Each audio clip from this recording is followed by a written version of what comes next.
एक नए वीडियो में। तो दोस्तों आज हम लोग देखेंगे बिहार पुलिस प्रैक्टिस सेट जो यूथ पब्लिकेशन का है, सेट नंबर 2 देखेंगे। इसका पीडीएफ आप लोग को टेलीग्राम पर मिल जाएगा, तो टेलीग्राम से भी ज्वाइन हो जाइए। तो चलिए दोस्तों बिना देरी किए हुए शुरू करते हैं। पहला प्रश्न है कि पंडित जवाहरलाल नेहरू ने किस तिथि को संविधान सभा में उद्देश्य प्रस्ताव प्रस्तुत किया था?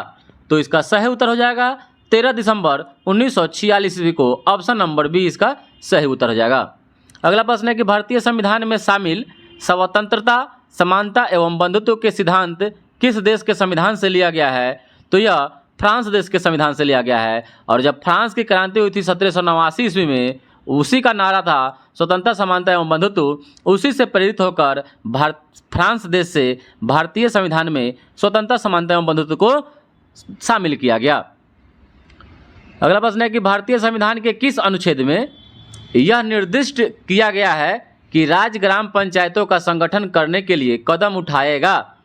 तो यह किया गया है अनुच्छेद 40 में, अनुच्छेद 40 में। और पंचायती राज पूछे तो अनुच्छेद 243 हो जाएगा।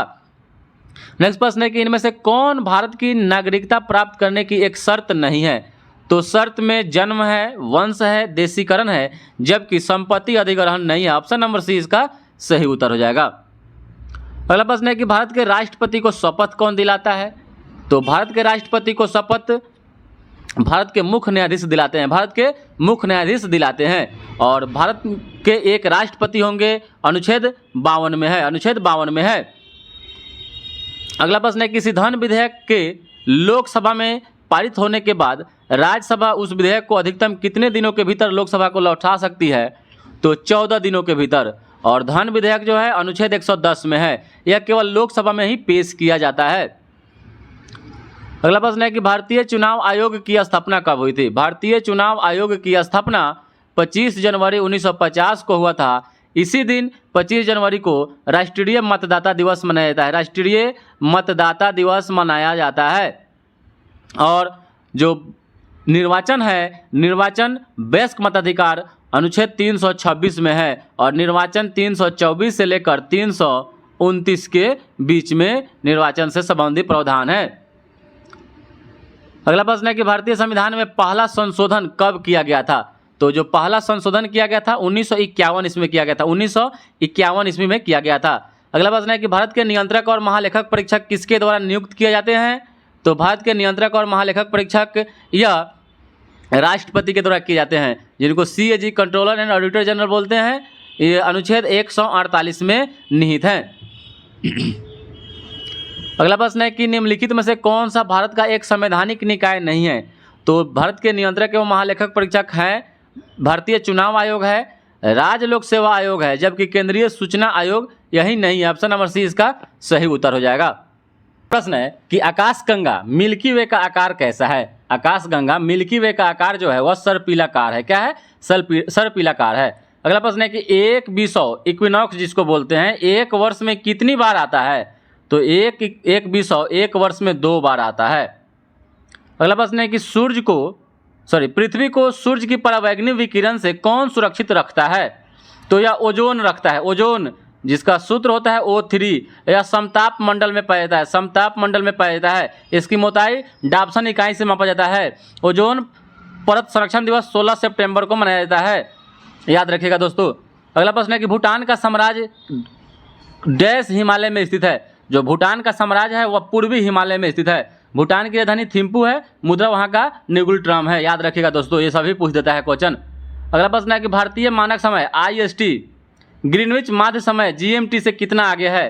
तो यह 5.5 घंटा आगे है, 5.5 घंटा आगे है। अगला प्रश्न है कि लूनी नदी किस पर्वत श्रृंखला से निकलती है? तो लूनी नदी यह अरावली पर्वत श्रृंखला से निकलती है। अरावली पर्वत जो है दुनिया की सबसे पुरानी पर्वत श्रृंखला है। यह अवशिष्ट पर्वत का उदाहरण है, यह अवशिष्ट पर्वत का उदाहरण है। और इसकी ऊंची चोटी का नाम गुरु शिखर है, ऊंची चोटी का नाम गुरु शिखर है, याद रखिएगा जो दोस्तों। 1728 मीटर इसकी ऊंचाई है। और जो लूनी नदी है यह कच्छ के रण में विलुप्त हो जाती है। और कच्छ के रण में ही कच्छ का रण जंगली गधा के लिए प्रसिद्ध है। और कच्छ का रण कहाँ है? तो गुजरात में है। अगला प्रश्न है कि डैश भारत का सबसे बड़ा और एशिया का दूसरा सबसे बड़ा मिट्टी का बांध है। इस बांध का नाम केरल के राजा महाबली के पुत्र के नाम पर रखा गया था। तो ऑप्शन नंबर ए हो जाएगा बानासुर सागर बांध हो जाएगा। नागार्जुन सागर बांध पूछता है किस नदी पर है, तो कृष्णा नदी पर है। मेटूर बांध कृष्णा नदी पर है। अगला प्रश्न है कि भारत का कौन सा राज्य रबर के उत्पादन में अग्रणी है, तो केरल हो जाएगा। केरल इसका सही उत्तर हो जाएगा। केरल भारत में लिंगानुपात के मामले में, साक्षरता में, पुरुष और महिला के मामले में सभी में आगे है। अभी मसाला में केरल था लेकिन इसको पछाड़कर एमपी हो गया। केरल मसाला में 1 नंबर, दूसरा स्थान केरल का हो गया है। अगला प्रश्न है कि भारत में पाषाणकालीन शिला चित्रकारी कहाँ पाई जाती है, तो पाषाणकालीन शिला चित्रकारी या भीमबेटका में पाई जाती है। और ऐसे पूछता है क्वेश्चन, भीमबेटका की गुफा किस लिए प्रसिद्ध है, तो शैल चित्रकारी के लिए प्रसिद्ध है। कहाँ है, तो मध्य प्रदेश एमपी में है, याद रखिएगा दोस्तों। अगला प्रश्न है कि जातक कथाएं किससे संबंधित है, तो जातक जो कथाएं हैं वह बौद्ध धर्म से है। इसमें गौतम बुद्ध के जीवन वृत्तांत के बारे में बताया गया है, उनके बारे में बताया गया है। अगला प्रश्न है किस मूल भारतीय राजवंश ने अपने शासकों के चित्र वाले सिक्के जारी किए थे, तो यह सातवाहन वंश किया था। सातवाहन वंश के संस्थापक सिमुक थे। राजधानी उन्होंने प्रतिष्ठान को बनाई थी और सातवाहन वंश ने ही सबसे पहले शीशे के सिक्के जारी किए थे। अगला प्रश्न है कि प्राचीन संस्कृत ग्रंथ अष्टाध्यायी के लेखक कौन है, तो हो जाएंगे पाणिनि, इसका सही उत्तर हो जाएगा पाणिनि। अगला प्रश्न है कि मोहम्मद गौरी की सेना और पृथ्वी चौहान के बीच 2 बार युद्ध हुआ, जिसमें डैश की दूसरी लड़ाई पृथ्वी चौहान हार गए और उनके राज्य पर कब्जा कर लिया गया। तो मोहम्मद गौरी से तराइन के द्वितीय युद्ध जो 1192 ईस्वी में हुआ था वह हार गए, और 91 में वह तराइन का प्रथम युद्ध में जीत गए थे लेकिन दूसरा में हार गए। अगला प्रश्न है कि भारतीय इस्लामी शिल्पकला जो कुतुब मीनार एवं अलाई दरवाजा जैसे स्मारकों में दृष्टिगोचर है, भारत के किस युग से संबंधित है, तो दोस्तों कुतुब मीनार और अलाई दरवाजा दिल्ली सल्तनत के शासकों ने बनवाया था। कुतुब मीनार को कुतुबुद्दीन ऐबक और अलाई दरवाजा को अलाउद्दीन खिलजी के द्वारा बनवाया गया था। इसका सही उत्तर हो जाएगा दिल्ली सल्तनत। अगला प्रश्न है कि कन्नौज की लड़ाई में शेर शाह सूरी के द्वारा हुमायूं कितने ईस्वी में पराजित हो गया, तो यह 1540 ईस्वी में पराजित हो गया था। 1539 में चौसा की लड़ाई में भी पराजित हुआ था और बिलग्राम और कन्नौज के युद्ध 1540 में भी पराजित हुआ और दिल्ली छोड़कर भाग गया था। अगला प्रश्न है कि बाबर की आत्मकथा बाबर तुजुके बाबरी किस भाषा में लिखी गई है, तो यह तुर्की भाषा में लिखी गई है। तुर्की भाषा में लिखी गई है। नेक्स्ट प्रश्न है कि जब फ्रांसीसी नेतृत्व में फ्रांस ने डैश पर कब्जा कर लिया था तब जाकर पहला कर्नाटक युद्ध लड़ा गया था, तो यह हो जाएगा मद्रास पर कब्जा कर लिया था, तो कर्नाटक युद्ध प्रथम लड़ा गया था। अगला प्रश्न है कि सिपाही विद्रोह के दौरान भारत का गवर्नर जनरल कौन था, तो सिपाही विद्रोह जो 1857 में हुई थी उस समय भारत का गवर्नर जनरल लॉर्ड कैनिंग। और 1858 में भारत शासन अधिनियम के तहत गवर्नर जनरल का पद खत्म कर दिया गया, फिर वायसराय का पद ला दिया गया, इसलिए अंतिम गवर्नर जनरल भारत के लॉर्ड कैनिंग, प्रथम वायसराय भी लॉर्ड कैनिंग हो जाएगा। अगला प्रश्न है कि दिल्ली दरबार 1911 के दौरान दिल्ली की आधारशिला इनमें से किसने रखी थी, तो हो जाएगा जॉर्ज पंचम ने रखी थी। अगला प्रश्न है कि सहायक गठबंधन 1798 में डैश के द्वारा तैयार किया गया एक गैर हस्तक्षेप नीति थी, तो हो जाएगा लॉर्ड ब्लेजली के द्वारा तैयार किया गया एक हस्तक्षेप नीति थी। नेक्स्ट प्रश्न है कि उत्पादन हेतु कच्चा माल और नकदी इसके अंतर्गत वर्गीकृत किया जाते हैं, तो हो जाएगा कार्यशील पूंजी के अंतर्गत इसको वर्गीकृत किया जाता है, बांटा जाता है। अगला प्रश्न है कि पहली पंचवर्षीय योजना का मुख्य उद्देश्य भारत में कृषि की स्थिति में सुधार करना था, यह कब शुरू हुई थी, तो यह हुआ था 1951 ईस्वी में शुरू हुआ था, जो हेराल्ड डोमर मुद्रा पर आधारित था। और यह पंचवर्षीय योजना रूस के देश से लिया गया, आर्थिक नियोजन भी रूस से अपनाया गया है। अगला प्रश्न है कि निम्नलिखित में कौन भारत सरकार की मौद्रिक नीति को तैयार करता है, तो मौद्रिक नीति को भारत के आरबीआई के गवर्नर तैयार करते हैं। अगला प्रश्न है कि भारत में राज्य सरकार के द्वारा कौन सा कर लगाया जाता है, इनमें से ऑप्शन में बताना है। सीमा शुल्क, पूंजीगत लाभ, निगम कर, शराब पर उत्पादन शुल्क, तो इसका सही उत्तर हो जाएगा शराब पर उत्पादन शुल्क जो हो जाएगा वह राज्य सरकार के द्वारा लगाया जाता है। अगला प्रश्न है कि वित्तीय क्षेत्र में एफसीसीबी का फुल फॉर्म क्या होता है, तो इसका जो सही उत्तर हो जाएगा फॉरेन करेंसी कन्वर्टिबल बॉन्ड हो जाएगा, इसका ऑप्शन नंबर सी सही उत्तर हो जाएगा। अगला प्रश्न है कि ऑपरेशन ग्रीन्स एक सरकारी योजना है, इसका उद्देश्य क्या है, तो इसका उद्देश्य है कि टमाटर, प्याज और आलू टीओपी की फसलों की आपूर्ति में स्थिरता लाना है। अगला प्रश्न है कि स्वच्छ विकास तंत्र कार्यक्रम क्लीन डेवलपमेंट मैकेनिज्म प्रोग्राम का उपयोग डैश को कम करने के लिए किया जाता है, तो यह हो जाएगा ग्रीन हाउस गैस उत्सर्जन को कम करने के लिए किया जाता है। नेक्स्ट प्रश्न है कर्नाटक का कंबाला त्यौहार किससे संबंधित है, तो कर्नाटक का कंबाला जो त्यौहार है वह भैंसों की दौड़ से है, जबकि सांडो की लड़ाई स्पेन में होती है। अगला प्रश्न है गिद्धा किस राज्य का लोकनृत्य है, गिद्धा जो है वह पंजाब राज्य का लोक नृत्य है। गिद्धा पंजाब राज्य का है। उत्तर प्रदेश में कजरी हो जाएगा, महाराष्ट्र में लावनी और तमाशा हो जाएगा, असम में बिहू हो जाएगा। अगला प्रश्न है कि पंडित जसराज किस क्षेत्र में विख्यात हैं? तो पंडित जसराज का संबंध शास्त्रीय संगीतकार थे। अगला प्रश्न है कि लाइफ ऑन माई टर्म्स किसकी आत्मकथा है, ऑटोबायोग्राफी? तो हो जाएगा शरद पवार जी की है। अगला प्रश्न है कि अंतर्राष्ट्रीय महिला दिवस कब मनाया जाता है? तो अंतर्राष्ट्रीय महिला दिवस 8 मार्च को मनाया जाता है। अगला प्रश्न है कैलाश सत्यार्थी डैश के संस्थापक माने जाते हैं? तो बचपन बचाओ आंदोलन के संस्थापक माने जाते हैं। इन्होंने एक पुस्तक लिखी है आज़ाद बचपन की ओर, और 2014 में इनको मलाला यूसुफजई के साथ शांति का नोबेल पुरस्कार मिला था। अगला प्रश्न है कि यूनेस्को का मुख्यालय कहाँ है? तो यूनेस्को का मुख्यालय पेरिस में है। यूनेस्को का मुख्यालय कहाँ है? पेरिस में है। अगला प्रश्न है कि भारतीय अंतरिक्ष कार्यक्रम का जनक किसे कहा जाता है? तो यह हो जाए विक्रम साराभाई को कहा जाता है। अगला प्रश्न है कि निम्नलिखित में कौन जमीन से हवा में मार करने वाली मिसाइल है? According to option number B Trishul जो हो जाएगा जमीन से हवा में मार करने वाली मिसाइल है। अगला प्रश्न है कंप्यूटर के संदर्भ में वेट वेयर का क्या अर्थ होता है? वेट वेयर, तो वेट वेयर एक मानव मस्तिष्क है। जो मानव मस्तिष्क सीपीयू को कंप्यूटर का मानव मस्तिष्क कहते हैं। तो याद रखिएगा कंप्यूटर के संदर्भ में वेट वेयर मानव मस्तिष्क होता है। अगला प्रश्न है कि 1 पेटाबाइट 1 पीबी बराबर 224 टेराबाइट होता है, 224 टीबी होता है। अगला प्रश्न है कि निम्नलिखित में कौन सा एक लॉजिक गेट नहीं है? तो दोस्तों एंड है, नॉट है, और है, सभी लॉजिक गेट है। इसमें से कोई लॉजिक गेट नहीं है। ऑप्शन नंबर डी हो जाएगा, नहीं है। अगला प्रश्न है कि यूडीपी क्या होता है? तो यूडीपी जो होता है ना, यूडीपी वह होता है कनेक्शन रहित प्रोटोकॉल। दाब मापने की ऐसा इकाई क्या होती है? दाब मापने की ऐसा इकाई पास्कल होती है, पास्कल। अगला प्रश्न है कि बहुत उच्च तापमान को मापने के लिए किस उपकरण का प्रयोग करते हैं? तो बहुत उच्च तापमान को मापने के लिए पायरोमीटर का प्रयोग करते हैं। वहीं पर ऑप्शन नंबर बी में जब मैनोमीटर जैसे गैसों का दाब मापते हैं, फेदोमीटर से समुद्र की गहराई मापते हैं। अगला प्रश्न है कि निम्नलिखित भौतिक मात्राओं में से कौन सी एक अदिश राशि है? तो अदिश राशि इसमें से ऑप्शन नंबर सी हो जाएगा यंग का मापांक जो है यह एक अदिश राशि है, जबकि भार सदिश है, आवेग सदिश है, त्वरण सदिश है। अगला प्रश्न है कि एक तोप का गोला दागा जाता है, तो इस गोले की गति का जो उदाहरण होगा कौन सा होगा? तो यह प्रक्षेप्य गति का उदाहरण होगा, प्रक्षेप्य गति का उदाहरण होगा। नेक्स्ट प्रश्न है कि टीवी रिमोट कंट्रोल कौन से सिद्धांत पर कार्य करता है? तो टीवी रिमोट कंट्रोल इंफ्रारेड तरंगों के सिद्धांत पर काम करता है। अगला प्रश्न है कि निम्नलिखित में से सबसे अधिक परमाणु द्रव्यमान वाला तत्व इसमें से कौन हो जाएगा? तो ऑप्शन नंबर हो जाएगा कैल्शियम, इसका परमाणु द्रव्यमान 40 होता है। क्लोरीन का 35 दशमलव कुछ होता है, मैग्नीशियम का 24 होता है, सल्फर का 32 होता है। अगला प्रश्न है कि उस अम्ल की पहचान करें जो पाचन में मदद करता है। तो इसका ऑप्शन नंबर से हो जाएगा हाइड्रोक्लोरिक अम्ल, HCl हो जाएगा।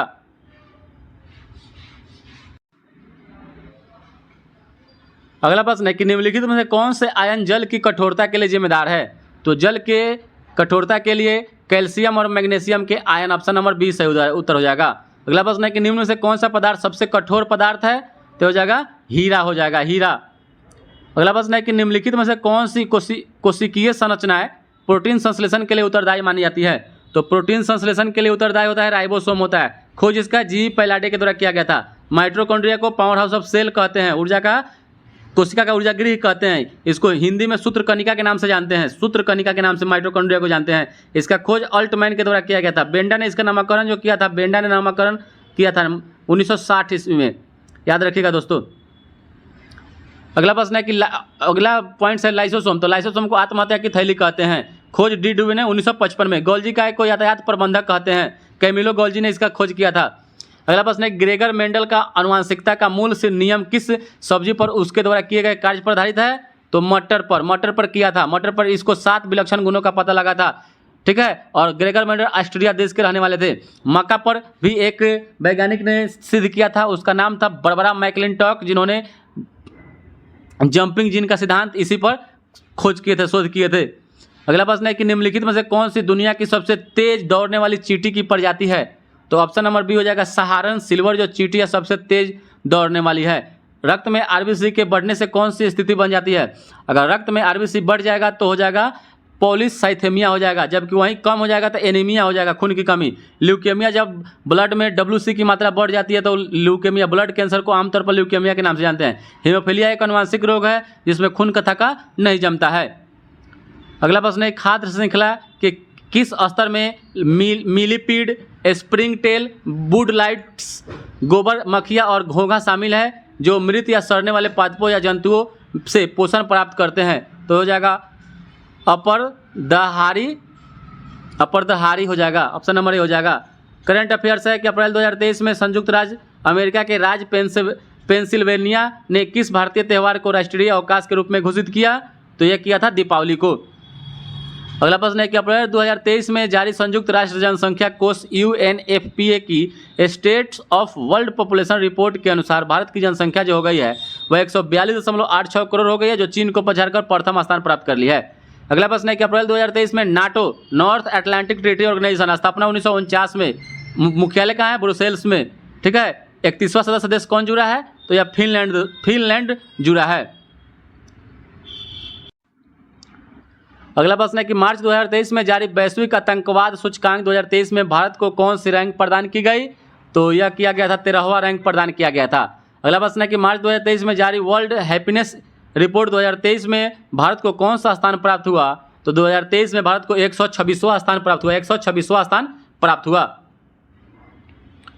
अगला प्रश्न है कि फरवरी 2023 में जारी अंतर्राष्ट्रीय बौद्धिक संपदा सूचकांक, अंतर्राष्ट्रीय बौद्धिक संपदा सूचकांक इंटरनेशनल इंटेलेक्चुअल प्रॉपर्टी इंडेक्स 2023 में भारत का स्थान जो है वह कौन सा है? तो भारत का स्थान जो है वह 42वां है। कौन सा है? 42वां है।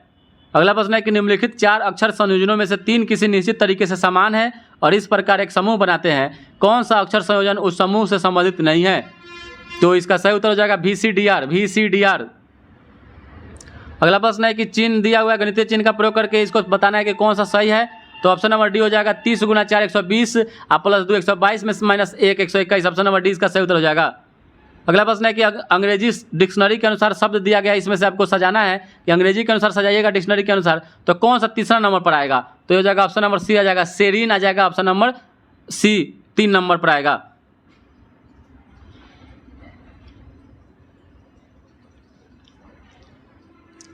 अगला प्रश्न है कि उस समुच्चय का चयन कीजिए जिसमें संख्या आपस में उसी प्रकार संबंधित है जिस प्रकार निम्नलिखित समुच्चयों की संख्या आपस में संबंधित, जैसे 7 11 72 5 8 9। नोट संख्याओं को उसके घटक अंकों में विभाजित किए बिना पूर्ण संख्याओं पर गणितीय संक्रियाएं की जाना चाहिए। उदाहरण के लिए 13 गणितीय संक्रियाएं जोड़ना घटाना आदि में 13 से किया गया। जैसे 13 को 1 और 3 में विभाजित करना है तो 1 और 3 पर गणितीय संक्रियाएं करने की अनुमति नहीं है। तो इसका जो बताना है आपको कौन सा इसमें नहीं होगा, ऑप्शन नंबर सी हो जाएगा।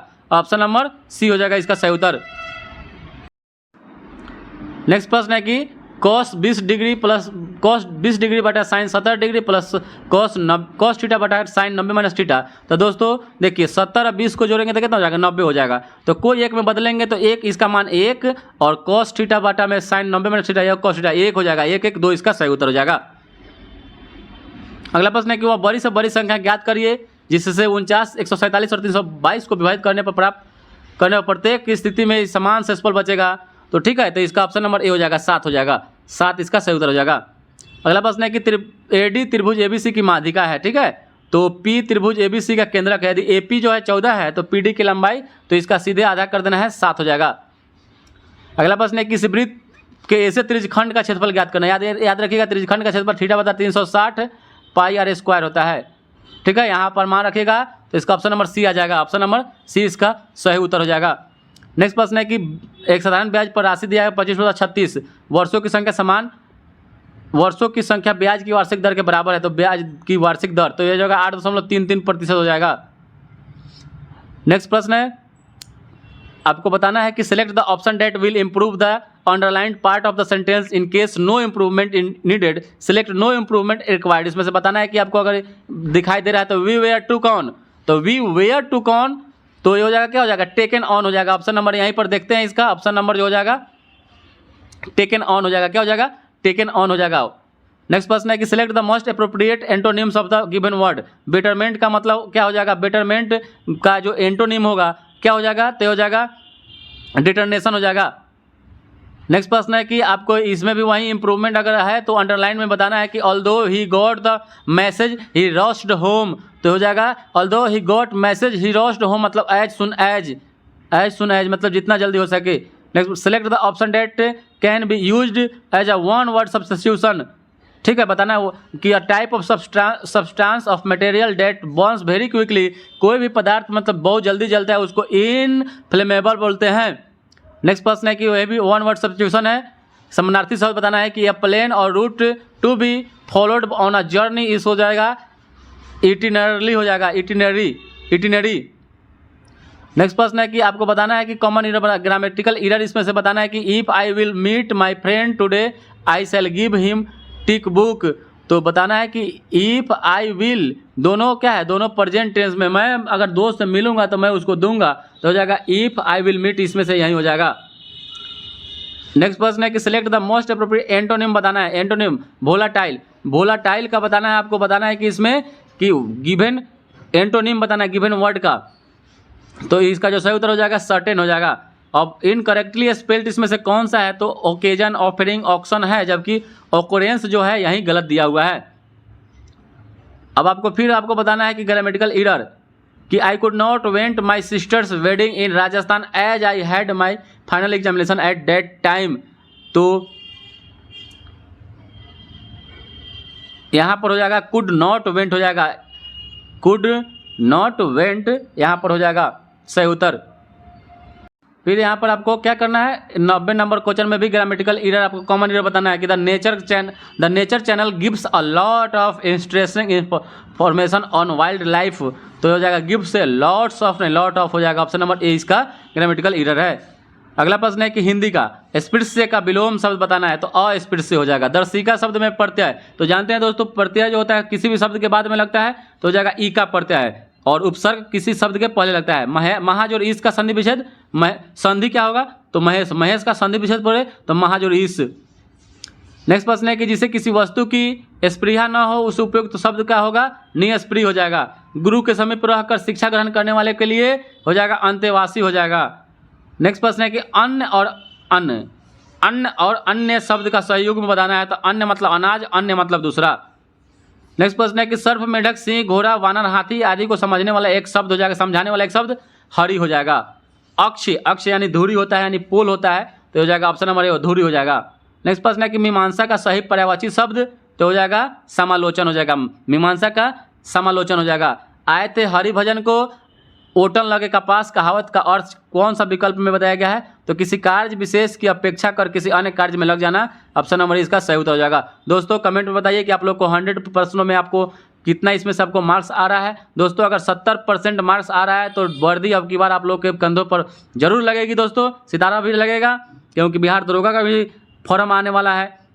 तो दोस्तों आप लोग तैयारी पुख्ता करिए, और अब समय नहीं रह गया है, तो दोस्तों ज़रूर इसको बताइएगा कमेंट में आपको लोग को कि कितना इसका मार्क्स इसमें आ रहा है, और दोस्तों के साथ शेयर करना नहीं भूलिएगा दोस्तों।